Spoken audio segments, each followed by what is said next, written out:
Hello friends, स्वागत है आपका एक और न्यू ब्लॉग में। तो आज की शुरुआत हो रही है शाम के टाइम से। करीबन 6:30 बजने वाले हैं और संध्या का टाइम हो चुका है। इधर मेरे कपड़े भी सूखे हुए हैं, बेडशीट वगैरह मैंने धोकर सुखाई थी जो, और इधर साफ़ सफाई हो चुकी है, हमारे झाड़ू वाड़ू लग चुका है शाम के टाइम का, और हो चुका है हमारे बालाजी की आरती का टाइम।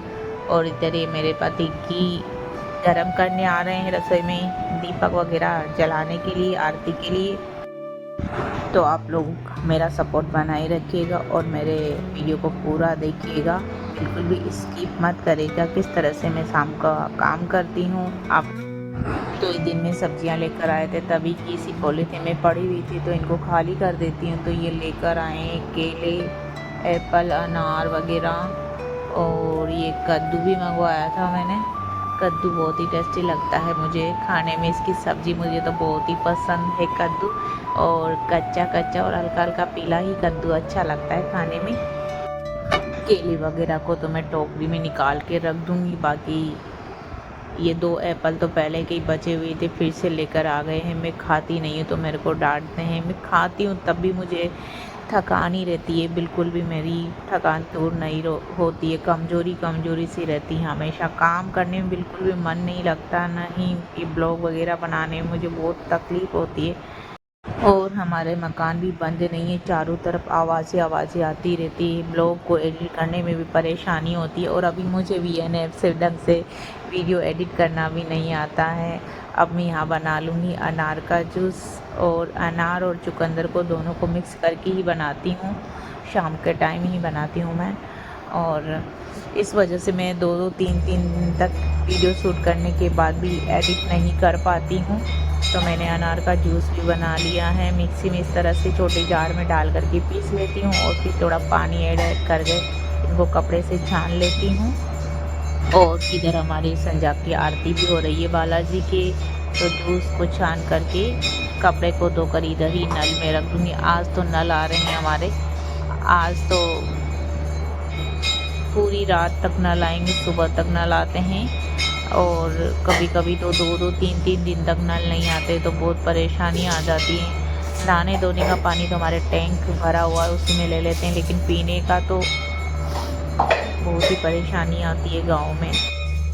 आप लोगों को भी आरती के दर्शन करा देती हूँ। मैंने यहाँ पर साफ़ सफाई कर ली है, कचरा भी बाहर पॉलीथीन में डाल करके डस्टबिन में डाल दिया है। पहले मैं रसोई में ही रखती थी, अब बाहर रखने लगी हूँ क्योंकि मक्खियाँ ज़्यादा हो जाती हैं। तो संध्या की आरती हो रही है हमारे, देखिए बालाजी की, आप लोग भी दर्शन कर लीजिए।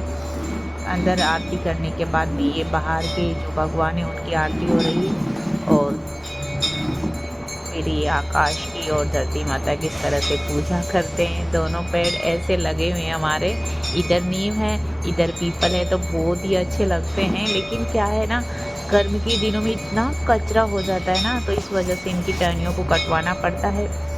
तो देखिए बहुत ही शाम का खूबसूरत नज़ारा हो जाता है हमारे यहाँ का। इधर से ट्रेन आती है, इधर से इस तरह का मौसम होता है ना, तो शाम को बहुत ही अच्छा लगता है। और ये संध्या की आरती हो चुकी है कंप्लीट, हमारे बालाजी का मंदिर अंदर है। और देखिए अंधेरा अंधेरा सा हो गया है अब। और अब मेरे पति भी आ गए हैं, अंदर जूस पी रहे हैं हम दोनों। और इधर बिल्लियाँ आ गई है, रोटी मांग रही है, वो मेरे से कह रहे हैं कि कम तो नहीं है ना तुम्हारे लिए जूस। मैंने कहा बहुत है ये तो। और ये रोटी गरम कर रहे हैं क्योंकि अभी दिन में हमने 2 बजे ही खाना खाया था ना, तो गरम गरम ऐसे घी लगी हुई है रोटी, तो गरम कर देते हैं तवे पर, तो खा लेती, बाकी ठंडी रोटी नहीं खाती। वो 2 बच्चे हैं हमारे यहाँ पर बिल्ली के, एक तो ब्राउन है और एक ब्लैक है, बहुत ही प्यारे बच्चे हैं दोनों, मुनमुन और बेबी हमने नाम रखा है उनका। अब उनके लिए रोटी डाल देंगे, नहीं तो रोटी तो बनाने में बहुत टाइम है अभी। और ये रोटी गरम करके ले जाएंगे बिल्लियों के लिए। बाहर बेटी आवाज़ लगा रही है, म्याऊं म्याऊं करती रहती है, जब तक खाना नहीं डालते ना उनको तब तक। और हमारी इधर ट्रेन भी आ गई है, उसकी भी आवाज़ आ रही है बहुत तेज़। ट्रेन नज़दीक है ना स्टेशन, इस वजह से बहुत तेज़ तेज़ आवाज़ आती है, लेकिन हमारी तो आदत सी हो गई है अब। और यहाँ पर मैं कढ़ाई में तेल गरम करने के लिए भी रख देती हूँ सब्ज़ी के लिए, सरसों का, क्योंकि पहले से ही गरम करना होता है। तब तक मैं यहाँ पर कद्दू को भी काट लूँगी। और देखिए हमारी मुनमुन और बेबी दोनों रोटियाँ खा रही है आराम से, मज़े से। बहुत ही प्यारी लगती है मुझे। तो ये जो आगे है ना ब्राउन वाली, ऐसी एक बिल्ली थी पहले, छोटा बच्चा, वो भी इस तरह से हमारे घर पे रहता था बहुत दिनों तक, फिर वापस चला गया, पता नहीं कहाँ गया है। अब ये दूसरे बच्चे हैं, उसके भाई बहन है, ये भी उसकी माँ इसको यहाँ छोड़ के चल गई दोनों को। दिन भर यहाँ हमारा मकान बहुत बड़ा है ना, तो खेलते रहते हैं, और शाम को जब भी खाने का समय होता है ना रोटी का, उसी समय आ जाते हैं खाने के लिए। देखिए खाकर चले गए हैं दोनों। इनकी आंखें कैसी चमक रही है रात में, बहुत ही प्यारे हैं। ये पैरों में लिपटने लग जाते हैं, ये डरते भी नहीं हैं। इनकी ये अब है ना हमारे पास ही रहते हैं ना, इस वजह से अब बिल्कुल भी नहीं डरती। मेरे देवर के पास ही है ना, वो आधा केजी दूध लेते हैं, तो दूध पीने जाते हैं उधर नीचे भी। तो देखिए मेरा ऑयल गर्म हो चुका है, अब मैं सब्जी बनाने की तैयारी करती हूँ। मैंने यहाँ पर कद्दू काट कर धो कर रख दिया है। इधर मैं आटा लगा रही हूँ पहले, सबसे पहले। उसके बाद में बर्तन साफ़ करूँगी, फिर बाद में ही सब्जी बनाऊँगी, क्योंकि मुझे बर्तन बिल्कुल भी अच्छे नहीं लग रहे हैं रखे हुए हैं चाय के, इस वजह से पहले बर्तन साफ़ करूँगी। और आटे को मैं ढक कर रख देती हूँ। मैं पहले से ही आटा लगा कर रखती हूँ, फिर रोटियाँ अच्छी आती, इस वजह से आटा सबसे पहले लगा कर रखती हूँ। और अब बर्तन साफ़ कर लेती हूँ। देख लीजिए मैं बर्तन किस तरह से साफ़ करती हूँ। एक कुर्सी मेरे पास ही रखती हूँ, इससे मेरे बहुत ही सुविधा होती है। इस पर बैठ जाती हूँ, फिर नीचे बैठ जाती हूँ पाटे पर। इस तरह से बर्तन साफ़ करती हूँ मैं अपने। सारे बर्तन साफ़ करके रख लूँगी सबसे पहले। और मुझे बहुत परेशानी होती है इस तरह से, खड़े खड़े तो आराम से हो जाता है, लेकिन हमारे यहाँ पर सिंक भी नहीं बना सकते ना, ऊपर टीन शेड है और टंकी भी नहीं है रखने की, इस वजह से इस तरह से ही मांज लेते हैं। चल रहा है अभी काम, देखा जाएगा बाद में। अभी तो जब तक काम होता है तब तो करते रहते हैं, नहीं होगा तब देखा जाएगा।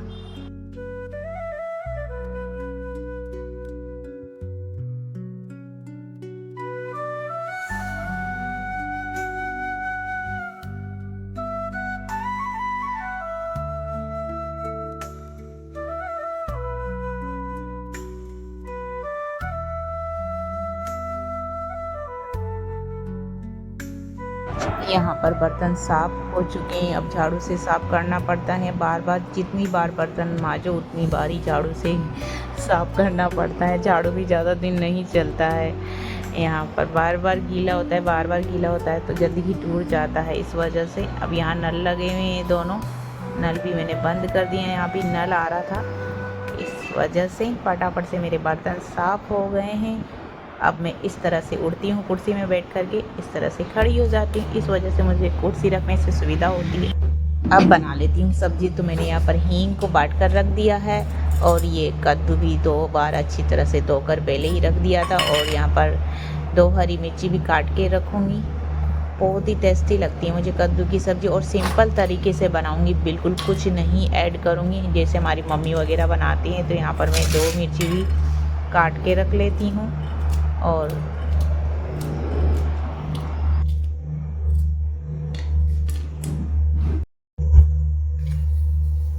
सबसे पहले मैं तेल में राई, जीरा और मेथी दाना ऐड करूँगी, और गैस को चला देती हूँ, क्योंकि मैंने बंद कर दिया था पहले, ज़्यादा ऑयल गर्म हो चुका था इस वजह से। अब फिर से चला देती हूँ, और इसके बाद हींग ऐड करूँगी, फिर ये 2 मिर्ची को ऐड करूँगी। इस तरह से इसको हल्का हल्का ही भूनूंगी, ज़्यादा नहीं भूनूंगी। और इसके बाद में और कद्दू ऐड कर दूँगी। मैंने चैनल पर भी कद्दू की सब्ज़ी की रेसिपी डाली हुई, आप लोग चेक कर सकते हैं, वहाँ पर देख सकते हैं। बहुत ही अच्छी टेस्टी कद्दू की सब्ज़ी बनाई थी मैंने, खट्टी मीठी, उसमें गुड़ भी ऐड किया था। वो अलग तरीके से बनाई थी, ये सिंपल तरीके से बना रही हूँ। तो यहाँ पर कद्दू को ऐड कर दूँगी, और ये देखिए गिर गया नीचे।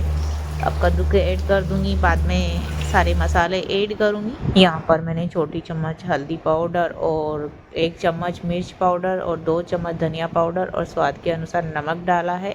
और इन सबको मिक्स कर लूँगी अच्छी तरह से। यहाँ पर मैंने बनाया है आज आधा केजी कद्दू, और इनको मिक्स करूँगी यहाँ पर। आप लोग ज़रूर बनाकर देखिएगा, मेरी इस रेसिपी को भी बहुत ही सिंपल है और आसान है, बहुत ही टेस्टी है। और अब यहाँ पर मैंने 1 कप पानी भी ऐड किया है, मैं जब भी सब्ज़ी बनाती हूँ कद्दू की इसी तरह से बनाती हूँ। सारे मसाले एक साथ ऐड कर देती हूँ, उसके बाद में 1 कप के करीब पानी ऐड कर देती हूँ और इसको इस तरह से मिक्स करके और ढक के रख देती हूँ। बाद में कुछ भी ऐड नहीं करना है, इससे सब्ज़ी भी कुक हो जाती है और मसाले भी जलते नहीं हैं पानी ऐड कर देने से, और पानी भी ड्राई हो जाता है बाद में सब्ज़ी कुक होने के बाद में। और सब्ज़ी में खटाई देने के लिए भी 1 नींबू को काट करके इसका रस निकाल के रख लूँगी। या चाहो तो अमचूर भी ऐड कर सकते हैं, लेकिन मैं नहीं खाती इस वजह से क्योंकि मुझे हड्डी में चोट लगी है, दर्द होता है, जकड़न सी ज़्यादा हो जाती है, इस वजह से अमचूर यूज़ नहीं करती हूँ मैं। जब सब्ज़ी कुक हो जाएगी उसके 1 मिनट पहले ही नींबू ऐड करना है। और अब यहाँ पर रोटी बना लेती हूँ। सब्ज़ी को मैंने रख दिया है उधर ढक कर, बिल्कुल लो फ्लेम पर सब्ज़ी बन रही है। इधर मेरी रोटियाँ बन जाएगी फटाफट से और जल्दी से काम हो जाएगा, नहीं तो फिर टाइम लग जाता है। यहाँ पर मेरी रोटियाँ भी बन कर के तैयार है और इधर सब्ज़ी को भी चेक कर लेती हूँ। लास्ट रोटी बची थी तो बन कर के तैयार हो चुकी हैं और इधर सब्ज़ी को भी चेक कर लिया है मैंने। अब यहाँ पर नींबू भी ऐड कर दिया है मैंने और ये मेरी लास्ट रोटी है, बन चुकी है मेरी रोटियाँ। फटाफट से इस तरह से काम करती हूँ और पीछे मैंने कुर्सी भी रखी हुई है क्योंकि मुझे एकदम से कभी कभी तंगे आ जाते हैं, चक्कर से आ जाते हैं ना, तो मुझे इस तरह से सपोर्ट रहता है कि हाँ कोई खड़ा है मेरे पीछे, इस वजह से मेरे को चेयर रखनी पड़ती है उठने बैठने में और मुझे सपोर्ट के लिए। और बन चुकी है मेरी रोटियाँ, कंप्लीट है और इधर सब्ज़ी भी कुक हो चुकी है तो मैंने धनिया भी ऐड कर दिया है। और अब यहाँ पर सफाई कर लूँगी। इस तरह से मैं चकले के नीचे अखबार बिछा कर रखती हूँ, बाकी जो आटा वगैरह गिर जाता है ना तो इसी में रहता है, इससे फटाफट से साफ़ हो जाती है यहाँ पर। और सब्ज़ी को भी रख दिया है उधर और अब यहाँ पर सब कंप्लीट काम हो चुका है। मेरी सब्ज़ी भी निकाल ली है मैंने और बर्तन भी साफ़ हो चुके हैं, कढ़ाई वगैरह। और इधर मैं दूध जमाने के लिए लोटे में भरकर गैस पर रख दिया है। हल्का गर्म होने के बाद इसमें दही वगैरह जामन लगाकर इसको जमाने के लिए रख दूँगी क्योंकि पापा जी दही से रोटी खाते हैं और हम भी खा लेते हैं। और इस बाकी के दूध को मैं गर्म करके रख देती हूँ। इस तरह से मैंने कुकर में लोटा रख दिया है और यहाँ गैस की पट्टी के नीचे की आटे की टंकी के ऊपर रख दूँगी इसको और इस तरह से कपड़े से ढक दूँगी क्योंकि अभी हल्की हल्की ठंड है ना, इस वजह से। बाकी गर्मी में तो बाहर ही जम जाता है दही। तो मेरा सारा काम हो चुका है, खाना बन चुका है, दूध गर्म हो चुका है, बर्तन वगैरह साफ़ कर लिए हैं। अब मैं 5 से 10 मिनट के लिए रेस्ट कर लेती हूँ। आप लोग प्लीज़ मेरे वीडियो को पूरा देखिएगा, बिल्कुल भी स्किप मत करिएगा। और आपको कैसा लगता है मेरा ब्लॉग तो मुझे कमेंट करके बताइएगा कहाँ कहाँ से देखते हैं। और इसके बाद खाना खाऊँगी और उसके बाद मेरा काम ख़त्म। इस तरह से मैं शाम का काम करती हूँ। आप लोग मेरा सपोर्ट बनाए रखिएगा और मेरे चैनल को ज़्यादा से ज़्यादा सब्सक्राइब करिएगा। और चलिए खाना भी खा लेते हैं। रेस्ट कर लिया है मैंने 5-10 मिनट के लिए और मैं खाना खा लेती हूँ। मैं हमारे पापा जी और मेरे पति तो लेट खाते हैं, इस वजह से मैं खा लेती हूँ पहले। और गर्मी के दिनों में तो मैं यहाँ नहीं खाती हूँ क्योंकि यहाँ बहुत ज़्यादा गर्मी लगती है, इसलिए हम रूम में ही बैठकर खाते हैं कूलर के आगे। आप लोग भी आ जाइए मेरे साथ खाना खाने के लिए।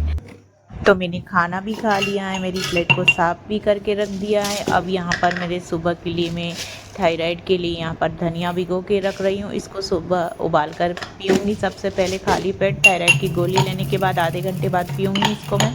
इस तरह से क्रश करके हम आमदस्ते में करीबन 1 से 1.5 चम्मच मैंने धनिया लिया है साबुत और इसको भिगो के रख दूँगी रात भर के लिए। और थायराइड से तो मैं इतनी कमज़ोर हो गई ना, पता नहीं, मेरे तो हालत ही इतनी ख़राब हो गई। साल भर में तो मेरा बहुत ही वज़न कम हो गया है। काम करने में मुझे बहुत आलस परेशानी आती है। अब मैंने चैनल बना लिया तो इसको तो पूरा करना पड़ेगा ना। तो आज की ब्लॉग का यहीं एंड करते हैं, मिलते हैं अगले न्यू ब्लॉग में। तब तक के लिए Radhe Radhe, thank you friends.